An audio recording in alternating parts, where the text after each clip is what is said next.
안녕하세요 여러분, 반갑습니다. 신나는 공법의 권위공법 이상곤입니다.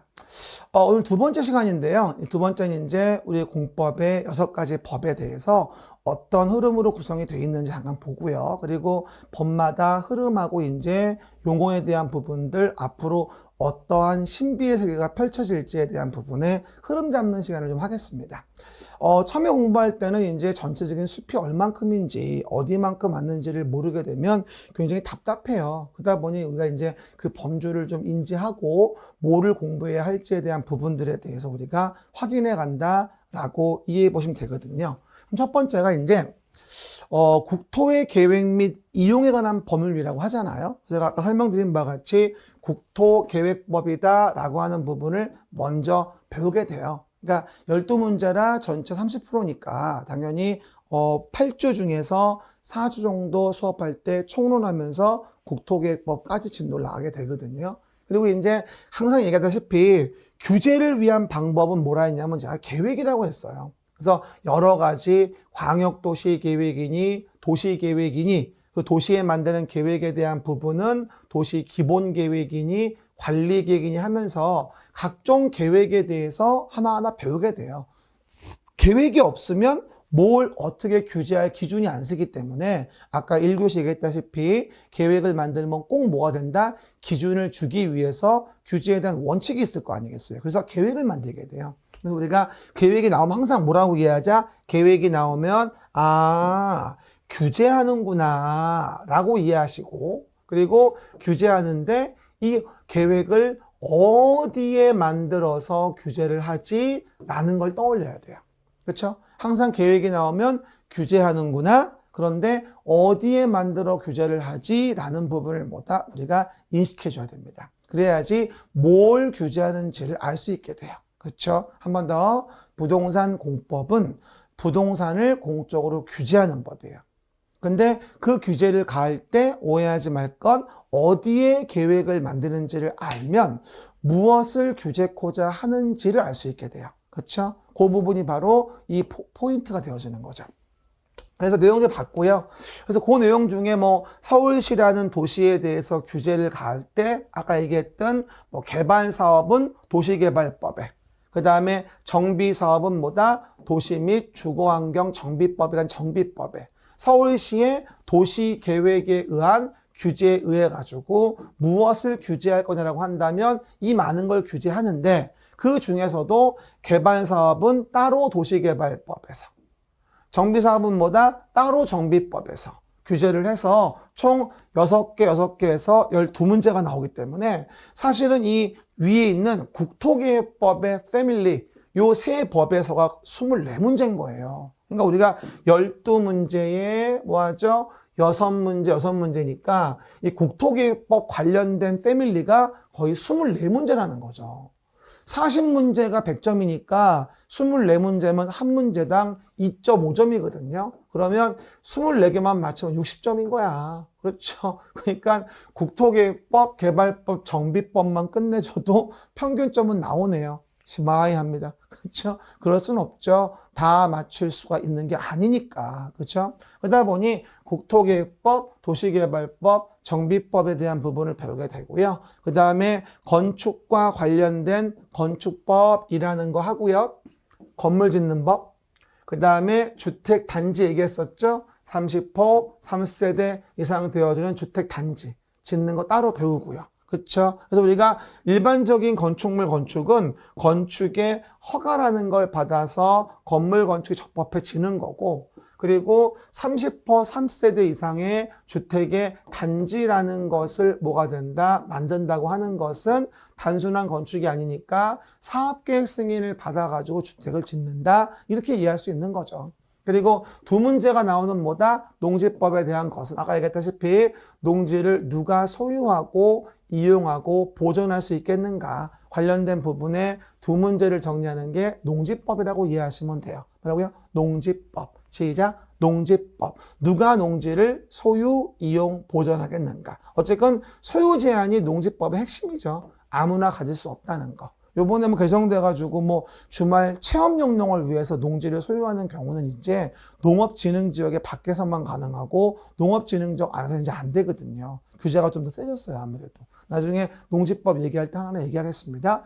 요 6가지의 법을 이제 하나하나 배우는 거예요. 사실은 뭐 굉장히 많은 것 같지만 사실은 그닥 많지도 않아요. 근데 하다 보면 좀 많긴 해요. 그래서 국토계획법, 도시개발법, 정비법 하고요. 건축법, 주택법, 농지법 이와 같이 해당 내용들에 대해서 하나하나 내용들을 정리해 볼 수 있겠다 보면 됩니다.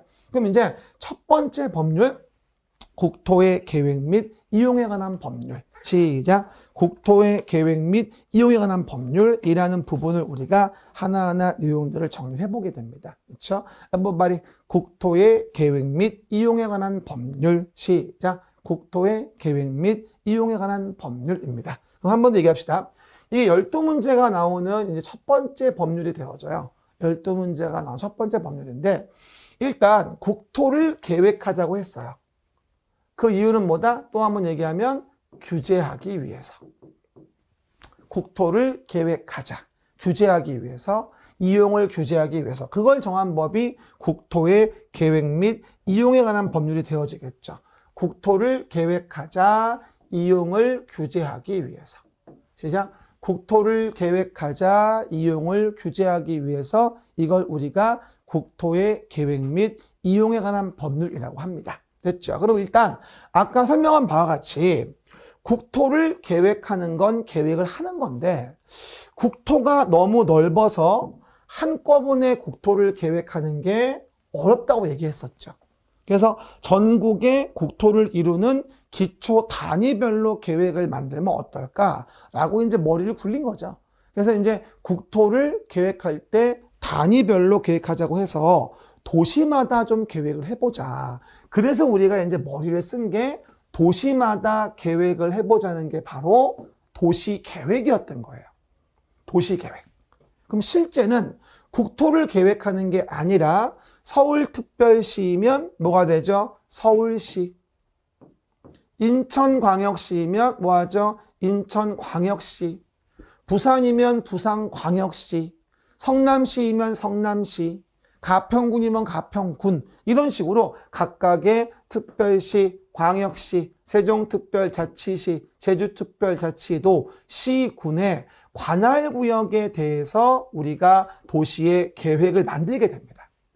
그리고 요 군은 가평군, 연천군처럼 도 밑에 있는 군을 얘기하는 거고 광역시 안에 있는 군은 제외한다고 얘기했습니다.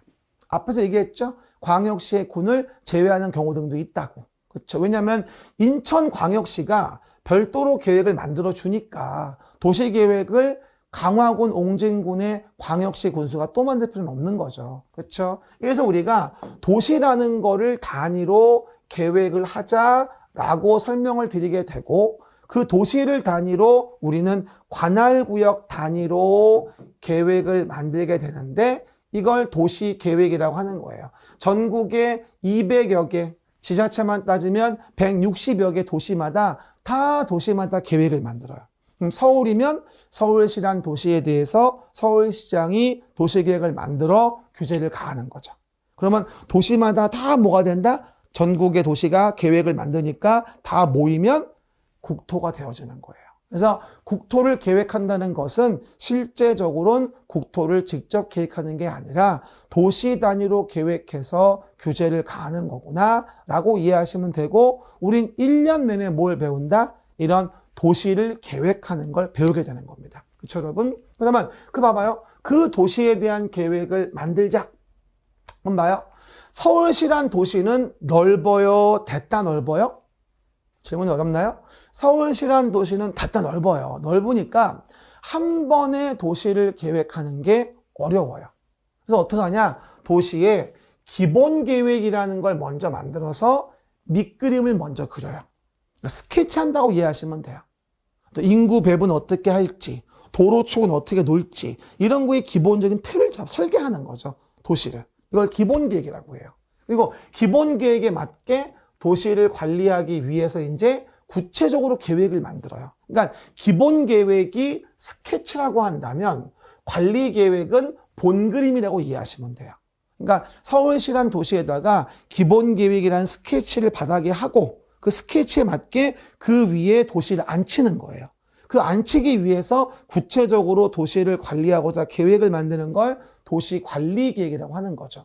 그러면 기본계획으로 스케치했다면 기본계획에 맞게 도시관리계획을 만들어주면 되는 거라는 거예요.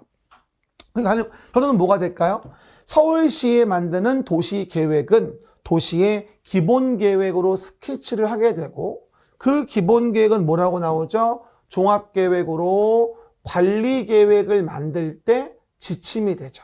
왜? 스케치에 맞게 본그림 그리는 거니까. 뭐라고요? 기본계획은 관리계획의 지침인 거예요. 그러면 그 기본계획에 맞춰서 도시를 관리하고자 계획을 만들게 되는 걸 뭐라 하냐 우리가 도시관리계획이다라고 설명을 드리는 거죠. 그렇죠. 그럼 여기 해당 내용에 그러면 뭐예요? 도시를 관리하기 위해서 계획을 만들 때 어떤 내용이 있는가? 1, 2, 3, 4, 5에 6번까지 5가지의 그 도시관리 계획으로 규제하는 내용이 써 있습니다. 근데 요 말씀을 처음에 들으면 좀 많이 어려워요. 그래서 제가 그래서 간단하게 요거 사진 몇 장을 좀 보여드릴게요. 이게 이제 도시 기본계획. 얼마 전에 그 2030, 2040 서울시에 대한 기본계획 나왔던 걸 제가 다운받아가지고 올려놓은 건데요. 이 도시의 기본계획이라는 거 한마디로 지금 뭐라고 이해하자? 여기를 서울시라고 이해해 보자고요. 서울시. 그럼 서울시란 도시에서 이런 식으로 뭐 하죠? 어떠하게 도시 축을 정할지. 뭐 한마디로 보시면 왼쪽에가 뭐다? 아, 서북생활권. 그쵸? 이라는 부분, 서북. 우리가 뭐 일산 바로 옆에 있는 동네, 연신내, 상암 이런 데 얘기하는 거예요. 그 다음에 동북생활권. 보통 아는 노원이나 미아, 망우 이런 데 얘기하는 거고요. 그 다음에 동남생활권, 보통 얘기하는 거 잠실, 강남권 일대 있죠? 영동, 이런 동네. 그리고 서남생활권이라고 해서 목동, 강서구 일대 있죠? 대림동 이런 데. 이런 데가 공덕동, 마포 이런 데. 이런 데가 이제 서남생활권이에요. 이런 식으로 서울을 4가지, 서북, 서남, 동북, 동남으로 기본적인 4개의 생활권을 중심으로 하게 됩니다. 그 안에 이제 1도심에 5부도심에 11지역 중심으로 도시의 기본적인 축, 인구 배분, 그쵸? 이런 것들의 패턴을 정해주게 됩니다. 그럼 우리가 솔직히 얘기해서 기본적으로 보게 되면, 요런 이제 강남권 일대, 영동권 일대가 굉장히 인구가 많이 밀집돼 있고, 기반시설이 많이 확충돼 있잖아요. 근데 거기에 비해서 본다면 뭐가 되어지죠? 여기 동북권이라는 동네는 굉장히 많이 좀 낙후돼 있고 좀 지원도 많이 없고 옛날에 이런 말 하더라고요. 전철 같은 것만 봐도 이 영동권의 강남권 일대는 뭐가 된다? 우리가 집이 있으면 주변에 전철역이 서너 개씩 있는데 이렇게 동북으로 올라가게 되면은 서너 개는 고사하고 한 군데도 없는. 그렇죠. 그러다 보니 요런 나머지 동네에 대한 부분은 조금 우리가 동남권에 비하면 굉장히 좀 많이 개발도 안 되고 인프라 구축이 안 돼 있는 그런 상태를 알 수 있게 됩니다. 그래서 요즘에 서울시에서는 뭐라고 합니까? 이 동북권이나 서북권, 서남권 이런 부분을 이제 인프라 기반에서 구축한다고 얘기하지 않습니까? 그게 이제 도시 기본 계획을 만드는 거예요. 어떻게 이제 기본 방향으로 갈지. 요즘에 들어보니까 여기 강서구 일대에 서해안 고속도로 연결되는 거 있죠? 그쵸. 서해안 고속도로 연결되는 거. 그래가지고 지하화했더만 거기. 서부간선도로인가? 거기 지하화해가지고 생겼더만. 그런 것도 이제 지하화 구축을 하게 되고요. 상암동도 MBC 옮기면서 많이 개발됐잖아요. 이런 식으로 이제 균형을 맞추게 되는 것이죠. 여기만 집중돼 있던 것들을. 그렇죠. 이런 식으로 기본 틀 잡고 공간구조, 인구 배분 정하고 기반시설에 대한 관한 사항 등을 세팅해줘서 어떤 축으로 할지 기본 스토리를 잡아주는 게 바로 바로 도시 기본계획인 거예요. 그러면 이런 기본계획에 맞춰서 이제 뭐하죠? 도시를 관리하기 위해서 우리가 계획이라는 걸 만들게 됩니다. 그러면 기본계획의 축에 맞게 서울시라는 도시에서 서울을 관리하기 위해서 뭐하죠? 어떻게 규제를 하겠냐는 거죠. 아까는 뭐였어요? 기본계획으로 공간구조, 인구배분 등의 지침에 어떤 틀을 만들었다면 거기서 구체적으로 이렇게 실제 만드는 거는 도시관리계획인 거예요. 그러면 잘은 모르겠지만 대충 어디 볼까요? 이런 식으로 도로축이 쫙 나온 게 보여요. 이렇게 도로축이. 이런 식으로. 다리도 있고 이런 식으로. 그렇죠? 이런 식으로. 보이죠?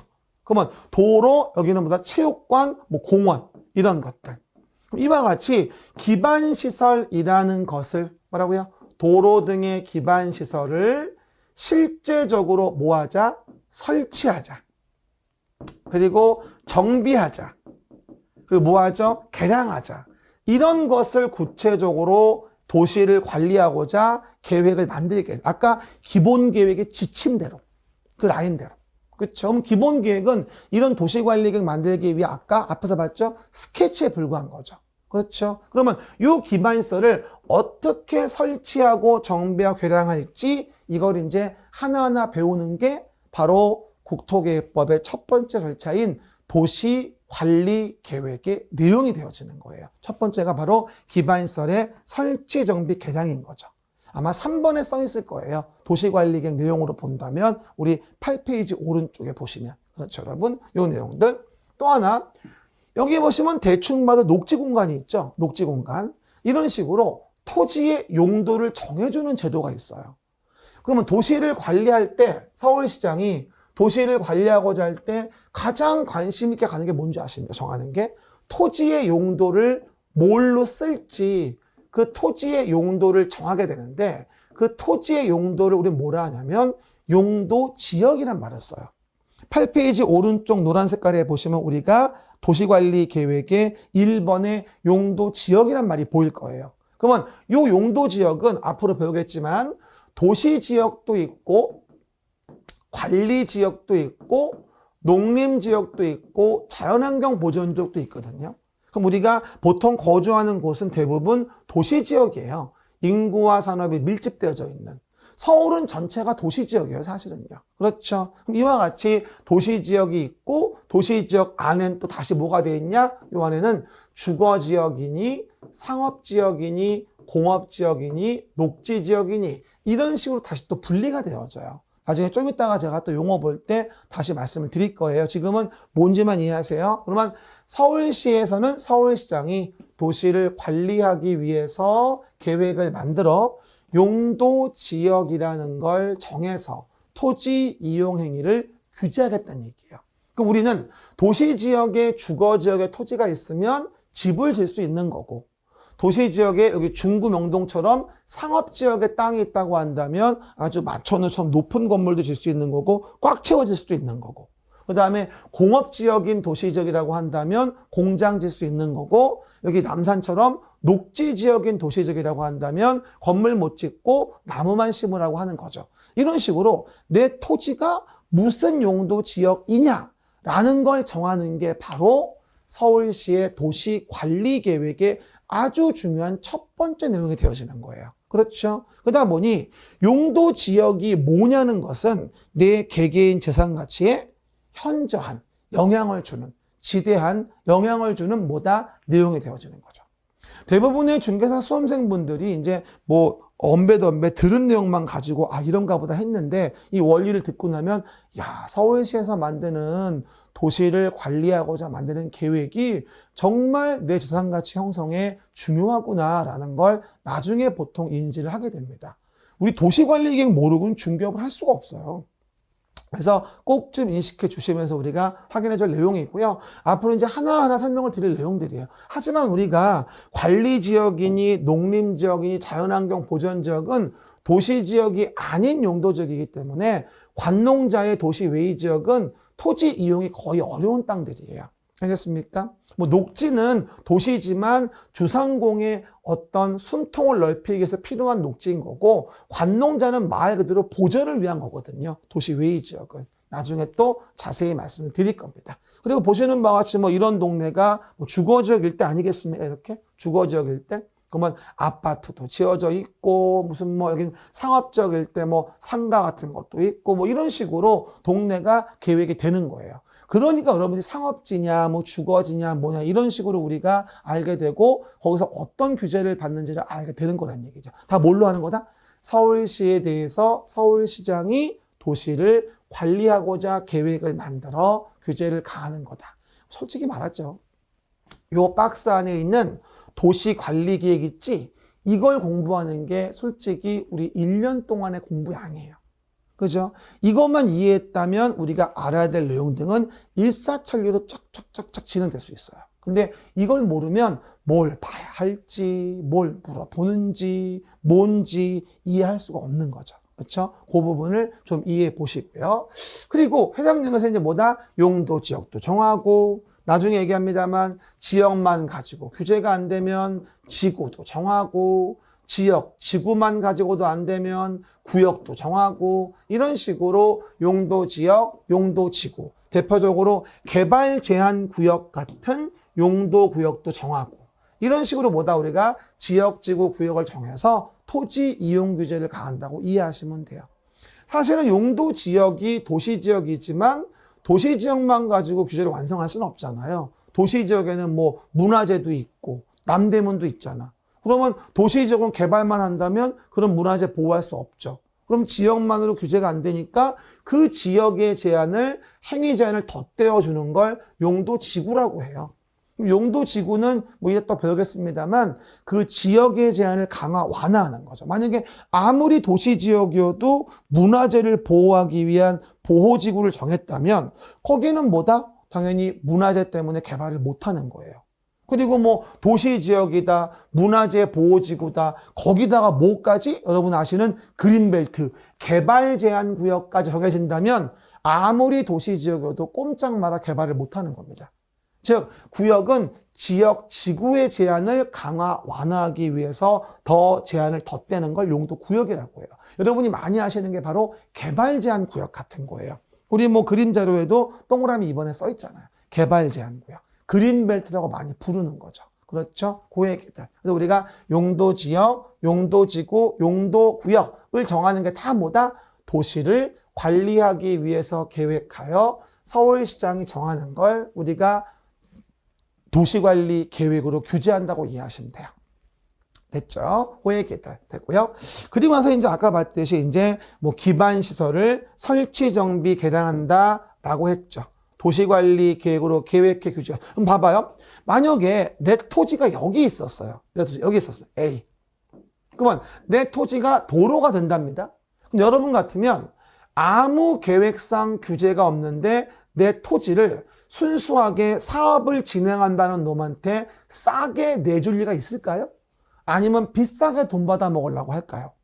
당연히 내 토지를 도로로 내준다고 한다면 살 놈이 꼭 사야 되니까 비싸게 값을 부르겠죠. 그럼 그럴 때 그런 도로를 뭐 하죠? 협의해 사가지고 사업을 하기는 어려워요. 그러다 보니 도시관리계획이라는 걸로 계획을 해서 규제를 가해가지고 그 계획으로 규제를 가해서 이 토지 등을 협의에 취득이 안 되면 강제로 뺏어다가 설치할 수 있어요.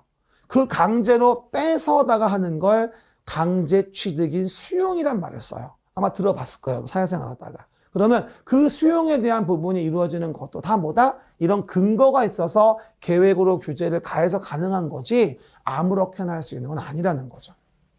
그래서 보시는 바와 같이 계획에 대한 부분으로 기반시설을 설치하고 정비하고 개량을 하게 된다라고 설명을 드리게 되는 겁니다. 그렇죠? 그리고 네 번째 보시는 바와 같이 여기 뭐야 나옵니까? 여기 산 밑에 이런 식으로 필지를 보면 아주 보면 산 밑에 녹지였을 것 같은 공간이 지금 새로운 신도시로 만들어진 것 같은 느낌이 들죠. 그러면 이렇게 새로 신도시를 만드는 사업을 진행하기도 하는데 이렇게 신도시를 만드는 사업을 우리 뭐라 부른다? 이걸 바로 우리가 도시 개발 사업이다라는 말을 쓰게 되는 거예요. 보통 이와 같이 산 구릉지 밑에서 필지구에 깔끔하게 뭐다 정리해 주면서 새로운 단지와 시가지를 만들게 되는데 우리 이걸 뭐라 하냐면 도시 개발 사업이다라는 말을 쓰게 됩니다. 무슨 사업? 도시 개발 사업. 시작. 도시 개발 사업. 이란 설명을 쓰게 되겠죠. 그러면 신도시를 만드는 개발 사업 하는 것도 도시관리 계획으로 계획하여 하는 거고 요거는 바로 도시개발법에 따로 규정이 되어 있는 거예요. 그렇죠? 그리고 요 개발 사업이 이루어지는 부분에 대한 것이 우리 서울로 본다면 아시다시피 뭐 송파, 그죠? 위례 쪽, 위례 신도시 있죠? 요런 동네. 또는 뭐 우리 마곡지구, 강서구, 아까 서남권의 마곡지구 있죠? 이런 동네에 대한 부분에 대한 것이 다 뭐다? 신도시 만드는 개발 사업 등이 이루어진 곳이라고 이해하시면 돼요. 근데 이번 정부에서 이런 신규 택지를 별로 만들지 않아가지고, 그쵸? 정책이 안 맞아가지고선 택지 공급이 안 되다 보니까 집값이 나중에 정권 말기에 확 올라간 거다. 이런 말도 많이 하잖아요. 그래가지고 이제 3기 신도시 도입하니 뭐니 이러면서 이제 들어오기 시작한 게 남양주 왕숙 있는 데하고 뭐 고양 창릉지구하고 인턴 테크노밸리 하남 교산지구. 이게 처음에 찍었던 데고 요즘 새로 들어온 게 이게 의왕, 군포, 안산 쪽의 동네 규모. 이렇게 이제 몇 군데 들어온 거지 않습니까? 그죠? 확실히 이게요, 택지 개발을 시키는 개발 사업 같은 거는 일시에 빠른 시간 내에 끝낼 수 있는 것이 아니기 때문에 정책 기조에 맞게 적당한 양들은 계속 만들어줘야 돼요. 그래야지 우리가 핵가족화가 진행되어지면서 주택이 부족한 부분에 대한 거를 보충할 수 있는 건데 너무 좀 릴렉스한 것 같아요. 근데 지금 또 이제 택지 공급한다고 신도시 개발한다고 하고 GTX, ABC 같은 거 만든다고 하지 않습니까? D까지. 그래서 여러 가지 이제 인프라 구축이 되어지면서 점점 우리가 도시를 지금 만들어가고 있는 중이에요. 이해되죠? 봐봐요. 그리고 그 8페이지 그림책의 오른쪽에 보시면 4번에 정비사업의 계획이라는 말이 보일 거예요. 뭐라고요? 정비사업. 그럼 봐봐요. 이렇게 이 동네에서 기존에 주택가가 있었어요. 보시는 바와 같이 뭐다? 노후하고 불량해진 건물들이 많이 있어요. 그러면 노후하고 불량해진 건물은 우리는 뭐 해야 되냐? 가만 놔두면 부서지니까 얘를 철거하고 새로운 건물을 짓게 돼요. 두꺼 봐. 헌집 줄 테니까 새 집을 주겠니? 라고 하는 진행하는 사업을 우리는 뭐라 하냐면 정비 사업이란 말을 쓰게 되는 거죠. 그래가지고 우리 뭐 강남 쪽에 재개발, 재건축, 뭐 강북 쪽에 주거환경 개선 사업과 재개발 뭐 이런 것들에 대한 부분을 하지 않습니까? 노후불량 건축물 개량 이런 정비 사업이 이루어지는 것도 뭐다? 사실은 다 이게 도시 관리 계획에 의해서 우리가 이루어지는 사업이라고 이해하시면 되거든요. 그러면 다 뭐다? 서울시 안에서 이루어지는 내용은 서울시의 도시관리 계획으로 계획해서 진행을 하게 되는 거예요. 이거 봐봐. 어느 정도 서울시의 모습이 갖춰졌죠. 그쵸? 이게 뭘로 하는 거다? 도시 기본계획에 지침받아서 도시를 관리하고자 하는 계획으로 계획하여 이렇게 세팅을 하는 거라고요. 이게 바로 도시관리 계획이에요. 이거를 1년 내내 우리가 배운다 이 얘기예요.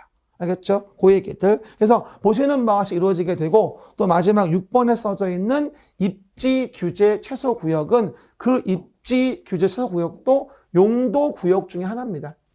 2번에 있는 개발 제한 구역처럼. 그래서 입지하는데 규제를 최소화하게 한 구역을 정해서 도시지역의 복합적인 토지이용 증진하기 위해서 정하는 구역이 있는데 그것도 용도 구역이에요. 보시는 바 정리하면 도시를 관리하고자 계획을 만들자. 그러면 이와 같이 용도 지역, 용도 지구를 정하자.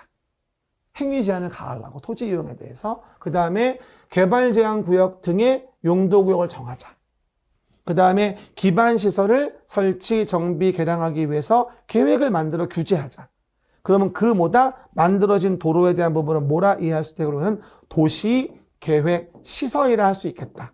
왜? 도시관리 계획으로 계획하여 결정됐으니까 뭐다? 그 기반시설이 뭐야? 곧 도시계획시설인 거지. 계획하여 결정했다 이 얘기야. 해봐봐. 도시계획시설 시작. 도시계획시설 계획하여 결정했다 이 얘기지. 그러면 그 도시계획서를 설치하기 위해서 사업을 진행하는 걸 뭐라 하냐면 우리가 도시계획 시설사업이란 말을 쓰게 됩니다. 도시계획 시설사업. 시작. 도시계획 시설사업. 그리고 해당 내용에서 개발사업도 하고 정비사업도 하고 그렇죠. 진행하죠. 근데 한 가지 말씀 안 드린 게 있죠. 지구단위 계획이라고. 지구단위 계획이 뭐냐면 이런 얘기예요. 말 나온 게 마저 합시다. 이 정비사업이 이루어져요. 예를 들어 강남 일대에서 재개발, 재건축이 이루어진다 가정을 합시다. 그럼 이런 동네에 도로 등도 엉망이고 노후불량 건축물도 많아요. 그러면 이랬던 동네를 우리가 새로 이쁘장하게 사업을 해서 이 동네 안에다가 도로 등의 기반시설 배치 규모도 깔끔하게 정리를 해주고 그 안에다가 어떤 종류의 건물을 질지에 대한 부분도 세팅을 깔끔하게 해주고 이러면서 이랬던 동네에 대해서 이렇게 만들겠다고 서울시의 일부에 대해서 시작 서울시라는 동네 뭐에 대해서 일부에 대해서 구체적으로 만드는 도시관리계획이 있어요. 이렇게 일부에 만드는 도시관리계획을 우리 뭐라 하냐면 지구단위 계획이란 말을 써요. 바로 9페이지에 용어 있으니까 일단 단어만 기억하십시다. 말해. 지구단위 계획. 시작. 지구단위 계획. 한마디로 서울시란 동네 전체를 다 도시관리계획으로 만드는 건 맞지만 이걸 모두 도시관리계획으로 만들어서 하기는 너무 넓으니까 효율적이지 않아요. 서울시 안에 강남 재개발하는 구역, 강남에 재건축하는 구역, 거기에만 도시관리계획을 만들면 좋겠는데 전체에 대한 부분에 도시관리계획을 만드는 건 효율적이지 않잖아요. 그러니까 서울시의 일부에 대해서 도시관리계획을 만들어주기 위한 일부에 만드는 도시관리계획을 우리는 뭐라 부른다? 지구단위 계획이라 부르는 거예요. 지구단위 계획. 시작. 안 들려요? 지구단위 계획. 시작. 들리나? 봅니다. 지구단위 계획은 한마디로 서울시의 일부에 만들어주는 도시관리 계획을 우리는 지구단위 계획이다. 이렇게 얘기합니다. 그래서 앞으로 우리가 중개사 업무할 때 우리 재개발 구역에 우리 재건축 구역에 또는 우리 도시개발 구역에 어떤 지구단위 계획이 있냐에 따라서 이 설명하는 툴이 달라집니다. 그 지구단위 계획을 알면 이 동네 앞으로 뭐가 들어온답니다. 도시 첨단의 단지가 들어온답니다. 지식센터가 들어온답니다. 뭐가 많이 완화해서 올라간답니다. 이 동네에 어떤 건물이 들어온답니다. 우리 집값 올라갑니다. 얼렁얼렁 계약서 씁니다. 당장 씁니다. 이런 식으로 얼마든지 적용할 수 있는 거거든요. 그러니까 지구단위 계획은 그 지역에 특화된 서울시 안에 일부에 만드는 도시관리 계획이구나라고 이해하시면 별 무리가 없다. 이렇게 이해하시면 됩니다. 사실 요거 이해하는 게 가장 중요한 메커니즘입니다. 이게 도시관리 계획에 대한 부분이거든요. 근데 이렇게 도시를 관리하고 계획을 하려면 뭐가 필요한 거다? 당연히 이와 같이 기본 계획으로서의 기본 틀이 먼저 필요하고 그 인구 배분, 생활권 설정, 기반시설에 관한 사항의 축에 대한 거 이런 걸 패턴을 정한 다음에 거기에 맞춰서 이렇게 도시를 관리하고자 계획을 만들어 규제를 가한다면 현재 우리 서울시의 모습이 갖춰지게 된다고 하는 겁니다. 조금 단어들이 낯설고 어려운 것 같지만 저는 아무리 봐도 부동산 공법은 이 그림 한 장만 이해하면 끝이라고 봅니다. 그렇죠. 앞으로 제가 여러분들 이해시키기 좋은 그림이 있으면 많이 뒤져볼게요. 찾아보고서 다시 한번 또 소개를 드릴 겁니다. 이 그림이 일단 딱 세팅에 맞습니다. 그럼 다시 우리 그림책으로 와서 아까 내용 좀 봐볼게요. 봅니다. 그럼 이제 8페이지의 그림책에 보시면 이제 금방 봤던 거 도시를 관리하기 위해서 계획을 만들자. 그러면 도시를 관리하기 위해 계획을 만들 때 그 내용을 본다면 금방 봤던 거 용도 지역을 정해서 토지 이용을 규제하자. 지역만으로 안 되면 문화재 같은 거 보호하기 위해서 지구를 정하자. 그러면 지역 지구의 제한을 지역 지구에 대한 제한을 강화 완화하기 위해서 또 개발 제한 구역 같은 용도 구역을 정하자. 그래서 지역 지구 구역은 행위 제한을 더 조이기 위한 도시를 관리하기 위한 기본 툴인 거예요. 그래서 우리가 용도, 지역, 지구, 구역은 행위 제한 가하기 위한 수단인 거고 그리고 도로 등의 기반 시설을 설치하자.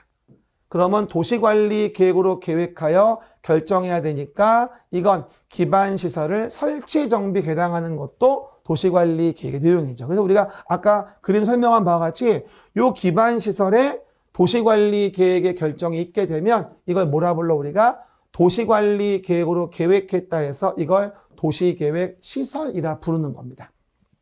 그리고 시설 결정된 거를 설치하기 위해서 사업을 하는 거고, 그렇죠? 그 얘기들. 그리고 그 도시관리계획으로 계획하여서 이제 아까 봤던 우리 마곡지구 일대의 개발 사업도 하고, 강남 일대의 정비 사업도 하고, 그리고 이런 사업을 할 때 서울시의 일부에 만드는 지구 단위 계획을 만들기 위해서 도시관리계획 중 일부에 만드는 관리계획, 지구단위계획. 시작. 도시관리계획 중 일부에 만드는 뭐다? 도시관리계획을 지구단위계획이라고 하죠. 그럼 지구단위 계획구역 정해서 지구단위 계획 만들어서 이런 사업에 대한 구체적인 계획을 만들고, 그리고 도시지역의 복합적인 토지이용 증진을 위해서 입지규제 최소구역이라는 거 정해가지고 입지규제 최소구역 계획으로 제한을 강화 완화한다고 설명을 드렸습니다. 이게 바로 뭐냐면 도시를 관리하기 위한 계획에 대한 내용으로서 한 번 설명을 드리지만, 국토를 계획하자, 하지만 너무 넓어 한꺼번에 규제하기 힘드니까 도시를 단위로 계획을 하게 되고, 그 도시에 대한 부분은 기본계획과 관리계획이 있다고 해서 기본계획은 지침 잡고 스케치하고 기본계획에 맞게 관리계획이라는 걸로 구체적으로 이제 서울시를 만들어 간다. 계획으로 규제해서 우리는 그 규제 안에서 부동산을 중개해야 돼. 그러니까 어떤 규제를 있는지 알려면 이 도시관리 계획으로 얼마나 어떤 규제가 있는지를 파악하고 있어야지만이 중개를 할 수 있다. 그러니까 가장 중요한 베이스 중에 하나를 배우고 있는 거다라는 겁니다. 막 흥분되죠. 이래 중요한 걸 알고 있다니 우리가 한 개도 흥분 안 되죠. 처음이라 뭔 말인지 모르겠죠. 예, 처음엔 다 그래요. 하다 보면 되니까 너무 속상해하지 말고요. 그 얘기다.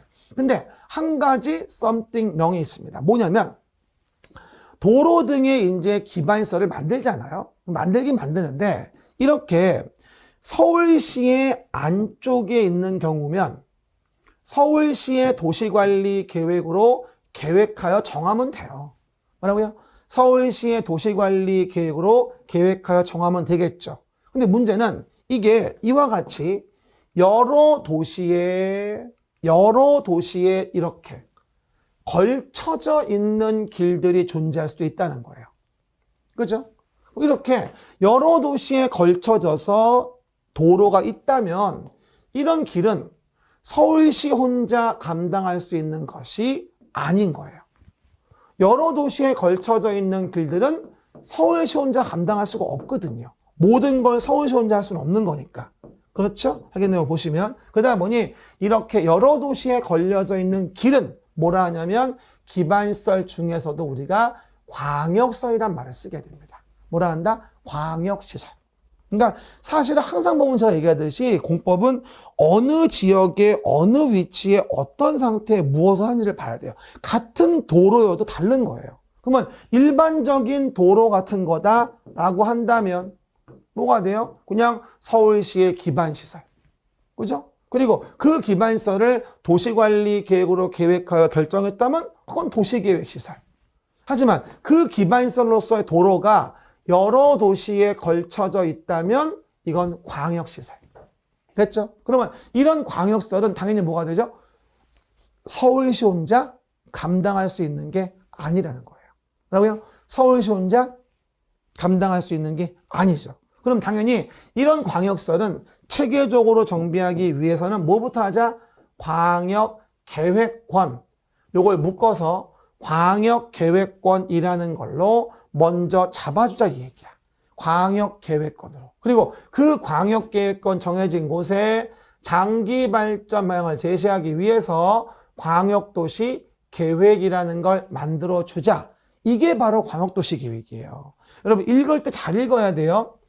광역도시계획 이렇게 읽으면 안 돼요. 뭐라고 읽어야 돼? 광역도시계획 이렇게 읽어야 돼요. 그렇죠. 그래서 광역도시계획은 제가 일부러 색깔도 다르게 했습니다.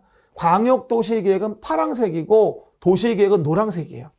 그렇죠? 그러니까 도시계획은 우리 서울시라는 관할구역에 대해서 만드는 계획이면 이게 도시계획인 거고 도시계획에 기본계획에 관리계획이 있다는 거고 그리고 광역계획권이라는 것이 지정됐는데 광역계획권의 장기발전 방향 제시하는 건 이건 광역도시 계획이 되어지는 거예요. 그러니까 광역도시 계획은 도시계획의 상위 계획인 겁니다. 오해하시면 안 돼요. 절대 도시계획에 광역도시 계획이 들어가는 게 아니에요. 서울시에서 도시계획을 만들 때는 광역도시 계획에 적합하게 만들어줘야 돼요. 그렇지 않으면 광역도시계획이 우선합니다. 하나 예를 들어볼까요, 여러분? 요즘에 송파 일대를 지나가다 보면 서울 외곽순환도로 지나가다 보면은요, 여기 송파구를 지나가요. 그럼 봐요. 서울 외곽순환도로에서 이와 같이 송파에 지나가는 부분 자리는 서울시의 행정구역이에요. 근데 서울 외곽순환도로 지나가잖아요. 그러면 이 자리에다가 광역도시계획상 서울 외곽순환도로가 지나가는데 이 자리에 서울시에서 아파트를 짓겠대요. 이 자리에다가. 이러면 돼, 안 돼? 안 되지. 왜? 거기는 광역도시계획상 서울 외곽순환도로 만들기로 했으니까. 그럼 당연히 뭐가 돼요? 서울시의 도시계획은 광역도시계획에 부합해야 되고, 그렇지 않으면 광역도시계획이 우선한다는 거예요. 그렇죠? 이렇게 안정해 놓으면 각각의 행정청마다 자기 계획이 앞선다고 계속 골질하면서 행정청끼리도 소송을 제기하면서 사업이 지연되는 문제가 생기거든요. 그래서 우리 법은 항상 따라해봐요. 아래에 있는 계획은 위에 있는 계획에 적합하게 해줘야 되고, 그렇지 않으면 위에 있는 계획이 우선합니다 라고 보통 조문들이 어디 가나 그렇게 언급이 돼 있어요. 아래에 있는 계획은 위에 있는 계획에 적합하게 해줘라. 그렇지 않으면 위에 있는 계획이 우선한다. 보통 이렇게 설명을 드리게 되겠죠. 그렇죠? 해당 내용들 정리해 보시면 그렇게 이해해 볼 수 있을 겁니다. 그럼 봐봐요. 도시계획이라는 거 위에 광역도시계획이 있는 거고, 거기에 맞춰서 도시계획을 관할구역에 서울시에서 만들어주면 되겠죠. 그러니까 당연히 뭐라고 나와? 도시관리계획 나올 때 도시관리계획은 광역도시계획 그리고 어디 도시기본계획에 부합해야 한다고 나오잖아. 상위계획이니까. 그리고 항상 계획이 나오면 광역도시계획부터 어디에 위치하는지, 광역계획권에 만들면 광역도시계획, 서울시라는 관할구역에 만들면 도시계획, 서울시 안에 강남의 일부, 서울의 일부에 만들면 지구단위 계획인 거죠. 그렇죠? 한 번 더. 광역계획권에 만들면 광역도시계획, 서울시란 도시에 만들면 도시계획, 서울시 일부인 강남에 만들면 지구단위 계획. 이런 식으로 계획의 이제 범주가 구체화된다고 이해하시면 돼요. 그 중에서도 가장 넓은 곳에 대해서 만드는 계획이 뭐냐면 바로 국가계획이에요. 국가계획. 전국 단위로 만드는 거. 그렇죠? 그래서 뭐라고 나오죠? 중앙행정기관이 법률에 따라 수립을 하거나 국가의 정책적 목적 달성을 위해서 수립하는 계획으로 우리 도시계획과 관련이 있을 때 이걸 국가계획이라고 해요. 그럼 봐봐요. 전국 단위로 정부에서 MB정부 때 4대강 보호사업을 했었어요. 그럼 한강도 중요한 4대강으로서 4대강 보호사업의 국가계획으로 이루어졌거든요. 그러면 그 국가계획에 부합하게 광역도시계획이든 그 밑에 도시계획이든 만들어줘야죠. 4대강보 국가계획으로 사업하는데 그 자리에다가 광역도시계획상 외곽순환도로 만들겠다, 그 자리에다가 도시계획상 아파트 지겠다 이러면 안 되죠. 그래서 국가계획에 부합하게 국가가 해봐. 크게 국가계획 그리고 광역도시계획 그리고 도시계획 그리고 지구단위계획 이런 식으로 계획을 만드는 범주가 점점 구체적으로 바뀌고 있구나 이걸 얘기하는 거죠. 한 번 더. 국가계획, 광역도시계획, 도시계획, 지구단위계획 하고 있는 거예요. 해보세요. 그리고 항상 얘기하죠. 국가계획은 부동산과 관련된 것이기 때문에 당연히 뭐다? 국가계획 나오면 그 담당의 권한은 국장한테 있다. 부동산 관련된 국가 의사표시는 누가 하는 거니까? 국장이 하는 거니까. 뭐라고요? 부동산 관련된 국가 의사표시는 누가 하는 거니까? 국가가 하는 거니까. 알겠습니까? 라고 해당 내용 등을 국장이라고 이해하시면 됩니다. 앞으로 우리가 국토계획법이건 모험법이건 부동산 관련된 법을 배울 때는요. 국가가 뭘 한다고 나오면 국장이다. 이렇게 이해해도 별 무리가 없어요. 알겠습니까? 부동산 관련된 국가의 의사표시는 누가 한다? 국토교통부 장관. 짧게 얘기할 때 앞으로 제가 국장이라고 할 거예요. 아까 1교시 배웠죠? 환경과 관련된 부분은 환경부 장관이잖아요. 짧게 말하면 앞으로 환장이라고 할 거예요. 알았죠? 국장. 국토교통부 장관입니다. 이래서 우리가 국토 전체에 대한 부분에 대해서 우리가 국토의 계획 및 이용에 관한 법률에 대한 부분의 계획의 지위에 대한 것과 흐름에 대한 부분을 얘기했고요. 굉장히 중요한 부분이에요. 그렇죠? 그 얘기들 확인해 보시면 되겠죠. 그리고 오해하지 말게 이제 마지막으로 개발행위 허가와 관련된 부분이 이제 언급이 되어지는데요. 이 개발행위 허가에 대한 부분에 대해서는 몇 가지만 좀 간단히 말씀을 드릴게요. 이게 구조적으로 좀 뭔 좀 아셔야 되는데, 아까 제가 이제 사진 보여드리면서 설명을 드렸잖아요. 그럼 봐봐요. 만약에 이런 경우 어떨까요? 우리가 이렇게 도시관리 계획으로 계획한다고 말씀드렸는데, 한번 이렇게 얘기해 볼게요.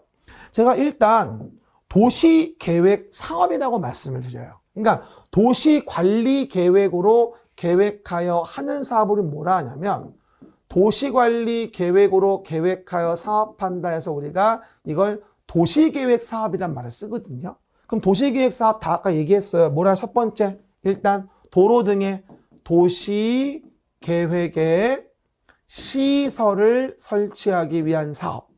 이것도 도시관리 계획으로 계획하는 사업이니까 시설 사업도 도시계획 사업 중에 하나예요. 그 다음에 강남 일대의 재개발, 재건축을 하는 동네, 여기도 뭐가 된다? 노후불량 건축물을 개량한다 해서 제가 정비사업이란 말을 썼어요. 이것도 도시계획 사업이에요. 도시관리계획으로 계획하여서 하는 사업이 도시계획 사업인 거니까 정비사업도 도시계획 사업이겠죠. 그럼 하나 기억나는 거 있죠? 강서 마곡지구나 뭐하죠? 송파 위례 신도시에서 뭐 했죠? 신도시를 만들기 위한 도시 개발 사업이라는 걸 진행했단 말이에요. 그럼 우리가 정비 사업 시행하는 거, 개발 사업 시행하는 거, 시설 사업 시행하는 거, 이 세 가지를 한꺼번에 뭐라 불러? 우리가 도시 계획 사업이라 불러요. 세 사업을. 그렇죠? 이따 또 9페이지에서 제가 용어 정의할 때 말씀드리겠습니다만, 그러면 이와 같은 도시계획 사업은 당연히 계획대로 규제를 하면서 사업을 하는 거니까 도로 등도 안 만들어 놓고 나무도 안 심어 놓고 하진 않아요. 다 도로도 잘 만들고 나무도 많이 심고 뭐 생태 통로 뚫어 놓고 하면서 난개발되지 않게 잘 세팅하면서 우리가 사업을 하거든요. 근데 사실 이렇게 도시계획 사업으로 하는 게 어지러운 개발을 막는 방법이긴 해요, 사실은. 근데 문제는 뭐냐면 모든 행위를 다 도시계획 사업으로 서울시에서 진행하면서 하기는 굉장히 곤란해요, 사실은.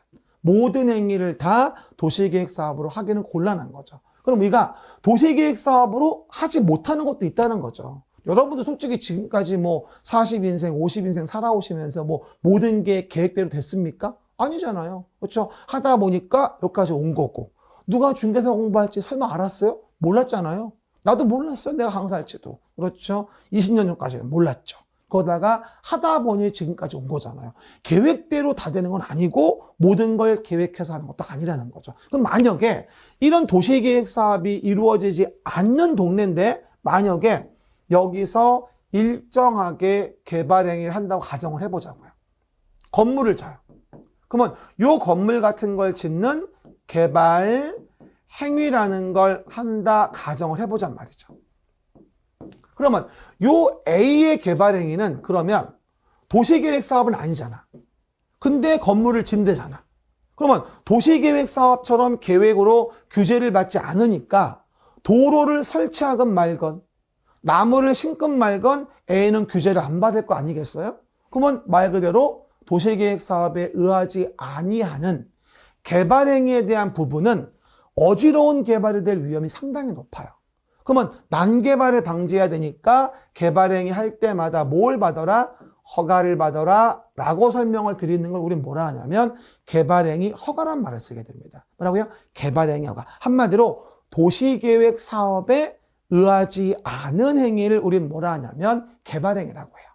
그러면 그 도시계획 사업에 의하지 아니하는 개발행위는 난개발에 문제가 생기니까 건건이 허가를 받으세요 라고 하는 게 바로 개발행위 허가라는 겁니다. 알겠죠? 근데 하필이면 그 개발행위 허가가 만약에 이루어지는 곳이 어디였다? 만약에 녹지지역과 관리지역과 농림지역과 자연환경 보전지역, 이게 좀 아까 녹간농자와 같이 보통 개발이 많이 안 이루어지는 곳인데 여기서 갑자기 개발행위 한다면 그야말로 난개발이 많이 위험해요. 주상공도 아니고. 그러면 녹간농자 일대에서 개발행위 한다면 그래서 우리는 뭐라고 하냐면 혹시 모를 난개발을 방지하기 위해서 이 동네에 난개발 방지를 위한 기준을 제시하기 위해서 성장관리 계획을 만들기 위한 성장관리 계획구역을 정해놓고 성장관리 계획대로 뭐하라? 도로 만들어, 성장관리 계획대로 나무 심어, 성장관리 계획대로 건물 같은 거 지어, 이런 식으로 규제를 가하게 되는데 이게 바로 개발행위 허가와 성장관리 계획구역에 대한 의미가 되어집니다. 그렇죠? 처음이라 조금 어렵겠지만 기본적으로 패턴만 이해해 봅시다. 큰 굵지만 도시계획 사업 세 가지.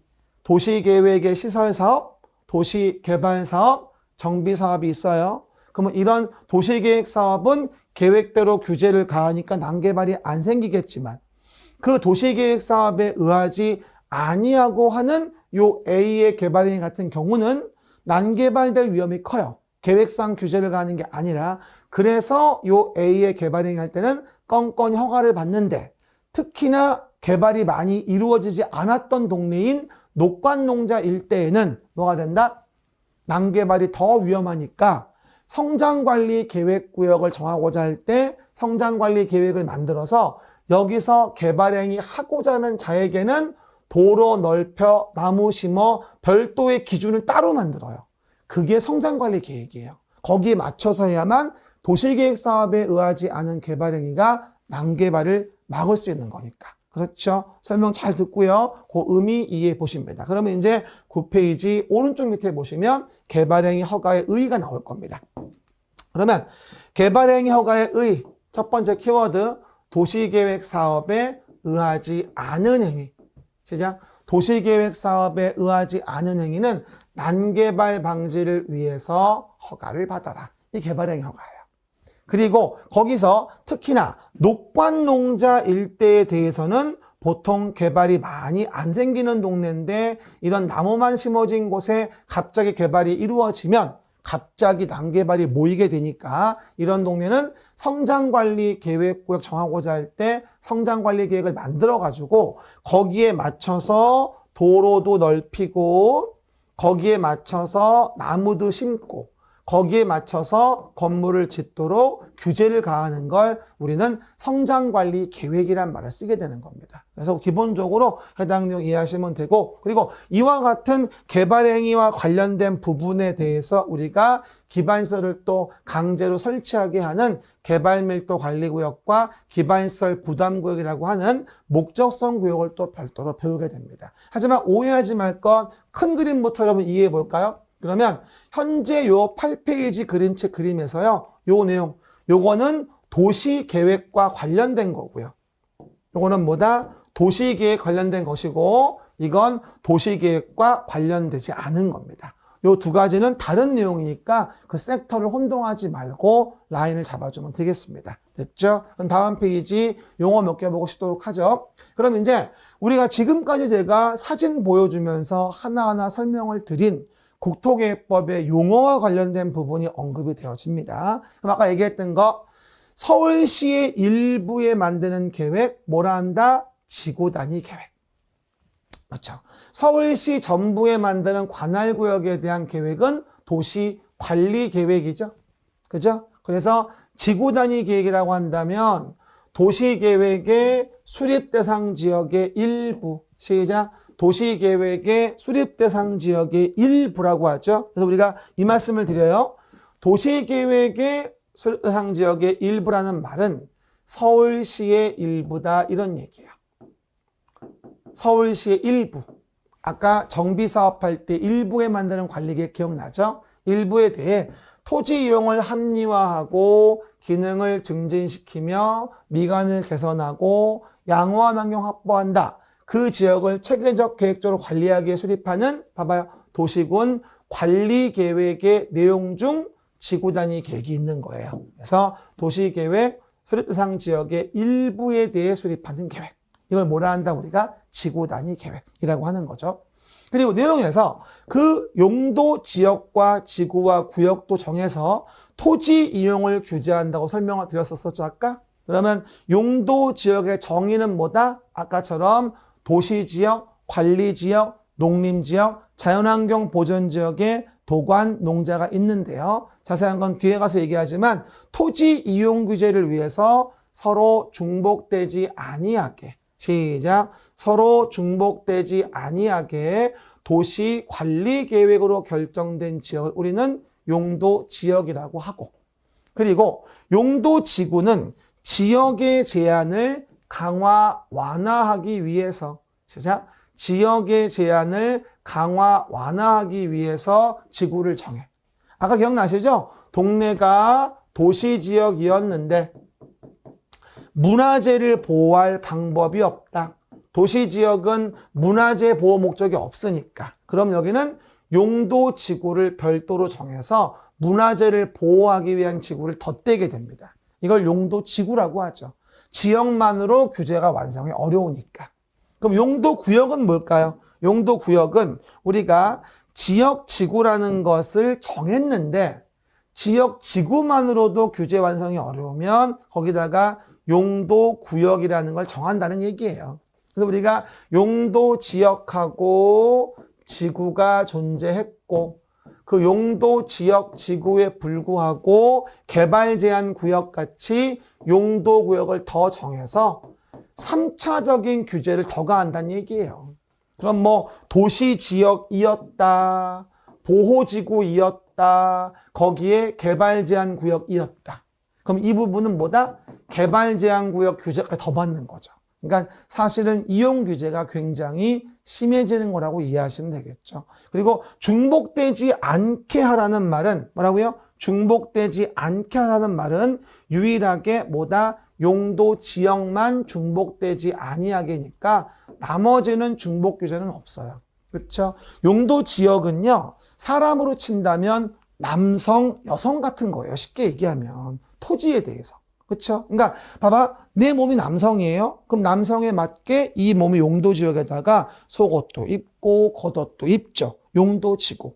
너무 추우면 뭐 하죠? 겨울에 패딩도 입죠. 용도 구역. 이런 식으로 용도 지역은 사람으로 치면 남성, 여성 같은 거고 그 위에다가 지구나 구역의 옵션으로 건다고 이해하시면 돼요.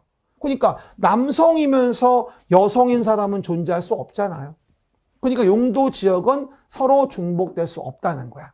남성이면서 여성인 건 존재할 수 없으니까 하나씩의 주어진 성이 있다는 거예요. 그렇게 용도 지역을 이해하시면 별 무리가 없을 거예요. 알겠습니까? 그 정도 정의들 기억하시고.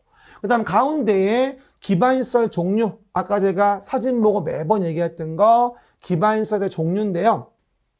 이 기반시설 종류가 총 7가지가 있어요. 보통 외울 때 우리가 교공, 유공, 방보환. 시작. 교공, 유공, 방보환이라고 해서 교통시설, 공간시설, 유통공급시설, 공공문화체육시설, 방제시설, 교공, 유공, 방보환, 보건위생과 환경기초까지.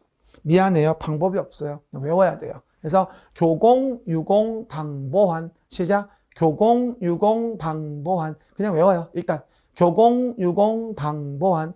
교통시설, 공간시설, 유통공급시설, 공공문화체육, 방제, 보건위생, 환경기초에 7가지의 기반시설 종류가 있다라고 이해하시면 되고요. 나중에 되면 요거 기반시설 종류와 연결이 바르지 않은 거 이렇게 가끔 물어봐요. 그쵸? 자꾸만 아니지. 거의 잘 나오지 이것도. 근데 뭐 이런 뭐 도로나 철도 이런 거는 모르는 사람이 없는데 좀 자동 차량 검사 및 면허시설 이런 게 나오면 좀 많이 헷갈려요. 나중에는 좀 특이한 것들은 별도로 외워줘야 돼요. 그렇죠? 그런데 한학 내용에서 본다면 무슨 뭐 우리가 유통공급실에서 수도, 전기, 가스 이런 거 알겠죠? 유통공급. 근데 공동구란 단어는 조금 낯설 거예요. 공동구 참 잘 나오는 부분인데 유통공급설 중에 하나거든요. 유통공급설 중에 하나거든요. 이게 기반시설 중에서. 근데 공동구 뭔지 살짝만 얘기해 줄게요. 여러분 사진 좀 보여줄게요. 공동구라는 게 이거 얘기하는 거거든요. 우리가 이제 도로 밑에다 이렇게요, 둥그런 관을 묻어놔요. 그래서 이게 뭐 전기줄일 수도 있고요. 무슨 뭐 예를 들어서 가스일 수도 있고요. 그렇죠? 예를 들어 뭐가 된다? 등등 무슨 뭐 쓰레기 송수관일 수도 있고요. 그리고 여러 가지 내용이 있을 수 있습니다. 그러면 사실 원래는 이렇게 전봇대를 동네에 세워놓고요, 이런 식으로 전기줄을 척척 널어가지고 가시면 참버드 한 마리 앉아있고 똥 싸고 이랬단 말이에요, 동네가. 그러니까 얼마나 지저분했어요, 과거에는. 그러다 보니까 이와 같은 전봇대를 뽑아버리고 뭐하죠? 도로 밑에 둥그런 관을 묻어놔요. 이걸 공동구라고 얘기해요. 뭐 중에서? 유통, 공급, 시설 중에서 이걸 공동구라고 하고, 도로 밑에 전기, 가스, 전화, 쓰레기 송수관 등등등 뭐하죠? 하수도관 여러 가지를 공동으로 수용을 하게 되거든요. 이걸 공동구라고 해요. 그럼 당연히 미관 개선되고 도로 구조 보존되고 교통의 원활한 소통에 기여할 수 있겠죠. 그러기 위해서 공동구를 만드는 거예요. 공동구 자체도 많이 나오니까 해당 내용들 이해해 보셔야 되고요. 그리고 보건, 위생시설이 있는데 뭐 공공문화시설, 체육시설은 학교고, 그다음 방제 같은 거에 대표적인 게 하천이 있고, 보건위생은 이렇게 이해합시다. 보건위생은 우리가 생을 마감할 때 쓰는 시설이 보건위생시설이에요. 보건위생시설. 그러니까 우리가 장사시설, 도축장, 종합의료시설, 동물까지도, 장사시설, 도축장, 종합의료시설, 동물까지도 이걸 우리는 뭐라 불러? 보건위생시설이라 부르는 거예요. 근데 가끔 나올 때 하수도를 물어보면서 보건위생이라고 참 잘 나와요. 그렇죠? 하수도는 환경기초시설이에요. 그래서 우리가 보건위생시설은 생을 마감할 때 쓰는 시설이구나 라고 이해하시면 돼요. 그래서 하수도, 그리고 밑에 폐기물 처리 및 재활용, 빗물 저장 이용, 수질오염 방지, 폐차장 같은 건 환경기초지 보건위생이 아니구나 라는 거 정도만 간단하게 이해하시면 될 것 같아요. 다음 중 환경기초시설이 아닌 것은, 다음 중 보건위생시설이 아닌 것은, 이렇게 해가지고 고르시오를 물어보는 게 문제 패턴이거든요. 특히 요 두 가지의 보건위생과 환경기초를 구분하는 게 첫 번째 우리가 할 일입니다. 보건위생은 생을 마감할 때 쓰는 시설을 얘기하는구나 라고만 이해하시면 되고요. 아까 제가 사진 설명했다시피 뭐라고 했습니까? 이와 같이 기반시설을 도시관리 계획으로 계획하여 결정된 걸 뭐라 불러? 이걸 우리가 도시계획 시설이라 부르게 되고요. 뭐 말해, 도시계획 시설. 봐봐요. 기반시설 중에서 도시관리 계획으로 결정된 시설. 시작. 기반시설 중에서 도시관리 계획으로 결정된 시설이 뭐다? 도시계획 시설. 그래야지 이 토지에 대한 부분을 뭐하죠? 강제로 뺏어다가 도로를 만들 때 계획으로 규제를 해야 옛 거를 뺏어다가 도로를 만들지. 안 그러면 토지 안 내놔. 그렇죠? 그게 도시계획시설인 거고요. 그리고 그렇게 결정된 시설을 설치, 정비, 개량하기 위해서 사업을 한다면 얘를 뭐라 부른다? 우리가 도시계획 시설사업이라 부르는 겁니다. 그렇죠? 순서 봐요. 기반시설, 도시계획시설, 도시계획시설사업. 그리고요, 기반시설, 도시계획시설, 도시계획시설 사업 단계 이해하시고요. 그래서 이걸 사업을 진행한다면 그게 도시계획시설 사업인 겁니다. 우리 주변에 많이 있는 각종 도로공원 만드는 게 다 이런 식으로 하는 거야, 사실은요. 근데 설명드린 바와 같이 그거 중에서도 도시관리 계획으로 계획하여 하는 사업은 뭐라 불러? 우리가 도시계획사업이라 불러서 시설 사업하는 거, 지금 말한 거. 신도시 만드는 개발 사업과 노후불량 건축물 개량 정비 사업. 요 세 가지를 뭐라 부른다? 우리가 도시계획 사업이라 한다. 아까 제가 사진에서도 한번 설명드렸어요. 뭐라 한다? 도시계획 사업. 시설 사업, 개발 사업, 정비 사업. 이렇게 설명을 드렸죠. 그리고 이제 오른쪽 위에 보면 뭐가 나오죠? 개발행위 허가에 대한 부분이 나와요. 아까 제가 8페이지 오른쪽 밑에 정의해 드렸었죠. 모든 거를 다 계획하여 진행할 수는 없으니까 뭐라 했다? 도시계획 사업에 의하지 않은 행위. 시작. 도시계획 사업에 의하지 않은 행위는 난개발을 방지하기 위해서 별도로 허가를 받아라. 이게 개발행위 허가. 그죠? 그리고 특광, 특시, 특도시군의 허가를 받는데 특별시, 광역시, 특별자치시, 특별자치도, 시군. 짧게 말해서 특광, 특시, 특도시군으로 약속해요, 우리. 알았죠? 호액이. 그리고 그 동네에서 성장관리 계획을 만들어서 난개발을 맞는 기준을 제시한다. 아까 얘기했죠? 요 동네를 성장관리 계획구역으로 정해. 특히 어디에다가? 녹관농자 일대에다가. 녹지관리 농림 자연환경 보전지역. 그럼 여기는 보통은 개발이 많이 안 이루어지는 곳이야. 그런데 도시계획 사업도 아닌데 여기서 개발행위 한대. 그러면 아무래도 환경 위에도 우려가 되고 난개발의 우려가 돼. 그럼 성장관리 계획구역 정하고자 할 때 먼저 난개발 방지를 위해서 수립하는 계획이 성장관리 계획이고 그 계획에 맞게 A는 도로도 넓혀줘야 되고 그 계획에 맞게 A는 나무도 심어줘야 돼. 그래야 난개발을 막을 수 있다는 거거든. 이게 성장관리 계획. 왼쪽에 노란색하고 다르니까 이거 섞으면 안 돼. 다른 내용이라는 거. 도시계획 사업에 의하지 않은 행위. 얘기하는 부분이겠죠. 그리고 개발행위 허가할 때 목적성 구역으로 우리는 개발밀도 관리구역과 기반시설 부담구역의 목적성 구역이 있다고 설명을 드리게 됩니다. 이건 또 다음 시간에 연결해 설명을 드리겠습니다. 여러분 수고하셨고요. 다음 시간 또 만나 뵙겠습니다. 감사합니다.